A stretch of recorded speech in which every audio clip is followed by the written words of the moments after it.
Selamat sore pemirsa yang budiman. Sore hari ini kita berjumpa kembali dengan channel YouTube Sumardi Juki, tempat kita belajar memahami ketentuan-ketentuan yang berlaku di lingkungan pegawai negeri sipil. Ya. Kalau pada sesi kemarin kita belajar PP 94 tahun 2021 mengenai disiplin PNS, yang saat ini kita melanjutkan ya dari sesi kemarin ya. Nah, ini berkaitan dengan tata cara pemeriksaan ya, ketika terjadi pelanggaran disiplin oleh PNS ya. Nah, pada prinsipnya PNS yang diduga melanggar disiplin itu adalah dipanggil secara tertulis oleh atasan langsungnya. Jadi sekali lagi secara tertulis oleh atasan langsungnya. Nah, jangka waktu pemanggilan itu adalah 7 hari. Ketika 7 hari nggak datang, maka dipanggil lagi untuk yang kedua 7 hari juga, dikasih waktu 7 hari. Nah, bagaimana ketika kemudian dia tidak datang atau tidak hadir dalam pemanggilan, maka dia nggak masalah, nggak hadir, maka atas penjatuhan hukuman disiplin itu bisa dilakukan dengan atas dasar alat bukti yang ada atau keterangan-keterangan yang ada untuk dilakukan pemeriksaan. Ya, alat bukti itu bisa berupa foto, ya, kemudian dokumen-dokumen, kemudian barang atau wujud-wujud benda yang lain. Nah, keterangan ini ya menyangkut mengenai keterangan dari pihak lain yang berkaitan dengan permasalahan dugaan pelanggaran itu. Nah, tentu ini adalah kewajiban bagi atasan langsung ya untuk melakukan pemeriksaan terhadap PNS yang diduga melakukan pelanggaran disiplin sebelum dijatuhi hukuman disiplin. Jadi artinya apa? Tidak boleh seorang PNS itu dijatuhi hukuman disiplin tanpa ada pemeriksaan, itu nggak boleh. Nah, kemudian pemeriksaan itu sendiri itu dilakukan secara tertutup ya, tertutup. Bisa dilakukan dengan cara tatap muka secara langsung atau dengan cara virtual. Ini yang menarik. Kalau di ketentuan P53 yang sebelumnya itu adalah secara tertutup dan tatap muka. Nah, sekarang dengan adanya pandemi ini bisa dilakukan dengan virtual, jadi melalui aplikasi yang ada ya, melalui berbagai tools aplikasi yang ada. Nah, kemudian dari hasil berita acara ya, tapi kalau pemeriksaan itu kan dibikin berita acara pemeriksaannya. Ternyata misalnya kewenangan menjatuhkan hukuman disiplin itu bukan di atasan langsungnya, maka atasan langsung itu kemudian bisa melaporkan kepada atasannya ya, melaporkan baik BAP-nya dan hasil pemeriksaan itu secara hierarki. Ya. Kalau itu memang bukan wewenang dari atas yang bersangkutan. Tapi kalau memang itu wewenang atas yang bersangkutan ya silahkan tuh dijatuhkan hukuman disiplin. Ya. Kemudian bagaimana ketika kemudian seorang atasan langsung itu tidak memanggil, tidak memeriksa ya, atau tidak melaporkan hasil pemeriksaannya, maka yang bersangkutan atasan langsung itu yang akan dijatuhi hukuman disiplin. Nah, pejabat yang berwenang hukum akan menjatuhkan disiplin yang lebih berat kepada atasan itu. Jadi ini warning atau peringatan bagi atasan langsung tidak melakukan tindakan-tindakan ketika ada PNS yang diduga melanggar kok tidak melakukan pemanggilan, tidak meriksa ya, tidak melaporkan hasil, itu dikenakan hukuman disiplin yang lebih berat. Ya. Nah, terhadap pelanggaran disiplin disiplin ya, karena melanggar kewajiban atau melanggar larangan ya, maka hukuman disiplin yang sedang maka dapat dilakukan oleh tim pemeriksa. Artinya dapat itu ya menurut pandangan saya ya, bisa dibentuk tim pemeriksa, bisa tidak. Jadi atasan langsung pun juga bisa nanti melakukan pemeriksaan. Tapi ketika dirasakan perlu oleh tim pemeriksa ya silakan. Tapi untuk PNS yang diduga melanggar disiplin, melanggar kewajiban larangan yang nanti diancam dengan hukuman disiplin berat, maka itu adalah harus dilakukan pemeriksaan oleh tim pemeriksa. Ya. Adapun susunan tim pemeriksa kita harus pahami, yaitu ada 3 ya. Satu adalah atasan langsungnya sendiri, kemudian adalah dari unsur kepegawaian dan unsur pengawasan. Ya, kalau di daerah misalnya ya unsur kepegawaian itu adalah BKD atau BKP SDM, dan unsur pengawasannya adalah dari inspektorat. Ya. Namun demikian dapat juga melibatkan pejabat lain kalau dirasa itu perlu ya, itu silakan aja, itu boleh-boleh saja. Kemudian jika misalnya atasan langsung juga terlibat, maka dia tidak bisa menjadi anggota tim itu. tim anggota tim pemeriksa, maka dia diganti oleh pejabat yang lebih tinggi secara berjenjang ya. Jadi kalau memang dia juga ikut terlibat, memang nggak bisa, jadi, supaya nggak ada konflik kepentingan gitu ya.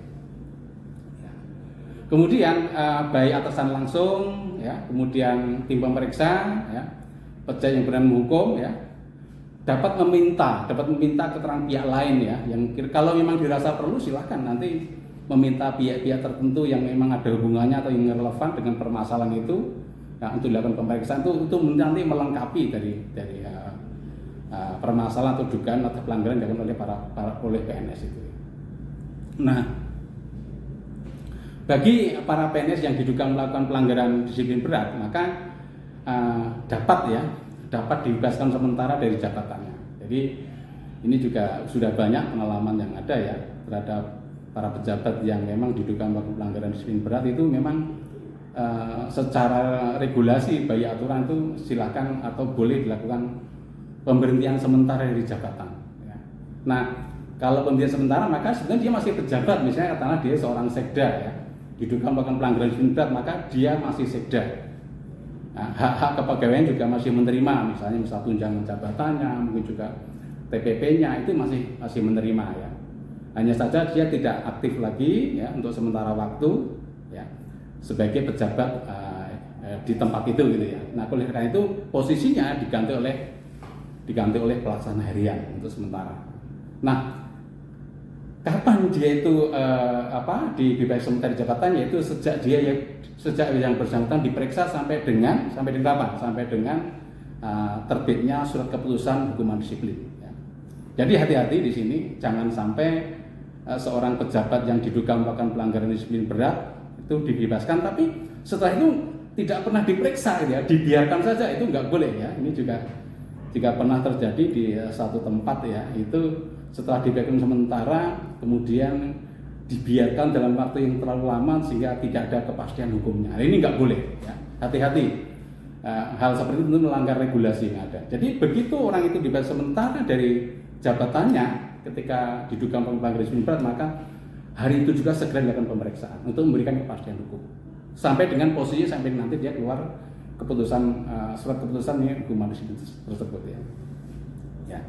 Kemudian teman-teman para pemirsa semua ya, dalam hal pemeriksaan sendiri ya, kan harus dilakukan dengan berita acara pemeriksaan.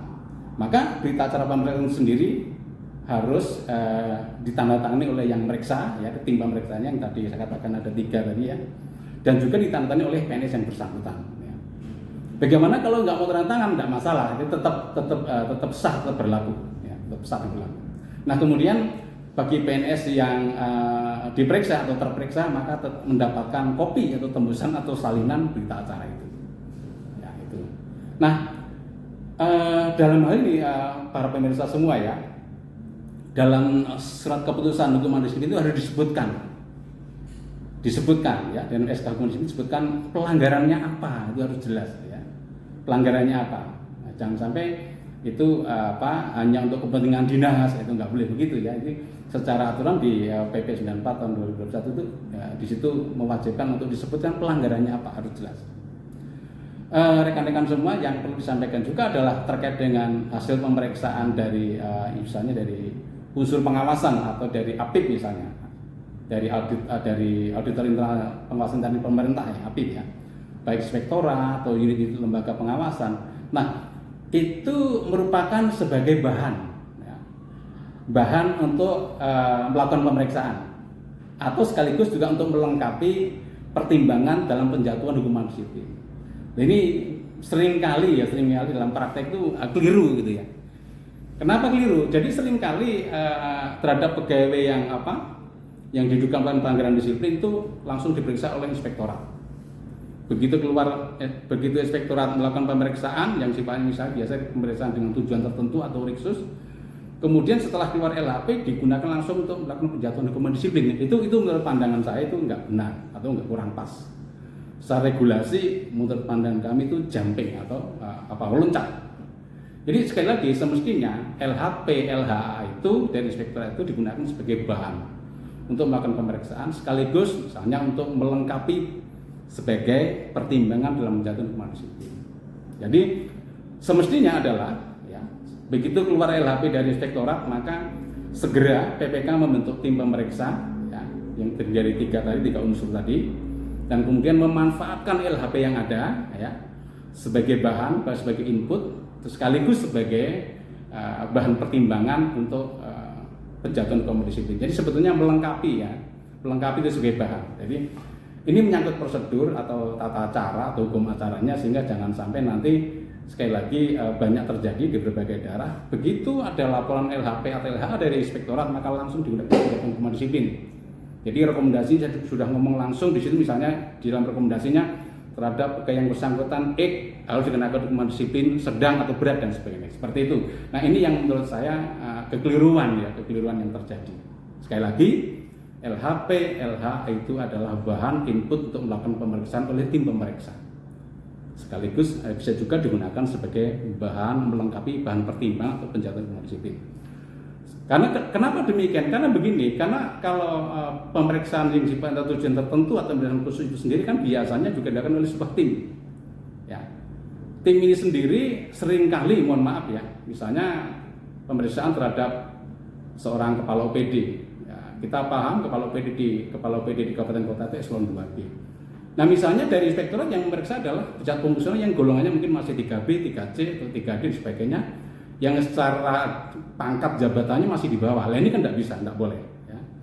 Karena pemeriksaan sendiri timnya itu minimal pakainya harus sama gitu, minimalnya ya. Jadi tidak boleh sebenarnya dikatakan nggak boleh seorang kopral memeriksa seorang kapten ya, nggak boleh seperti itu. Jadi ini sesuatu yang kadang-kala sering terjadi kesalahan-kesalahan di berbagai daerah ya, yaitu langsung dari inspektorat LHP atau LHA-nya digunakan untuk penjatuhan hukuman disiplin. Sekali lagi ini akan berisiko, punya potensi besar seandainya terperiksa itu paham benar tentang masalah regulasi, sehingga itu nanti tidak menutup kemungkinan untuk dilakukan gugatan di pengadilan tata usaha negara. Kalau seperti ini kan nanti malah justru energi yang dibutuhkan, effort yang dibutuhkan akan lebih besar lagi. Itu barangkali dalam kesempatan sore hari ini yang kami sampaikan. Tentu tata cara berikutnya nanti kita sampaikan pada sesi berikutnya. Terus ya mengikuti acara kami di Sumardi Juki ya, channel Sumardi Juki, dan mudah-mudahan ini memberikan pemahaman dan memberikan manfaat bagi kita semua para PNS di seluruh Indonesia. Ya, jangan lupa untuk subscribe di channel kami. Terima kasih, selamat sore.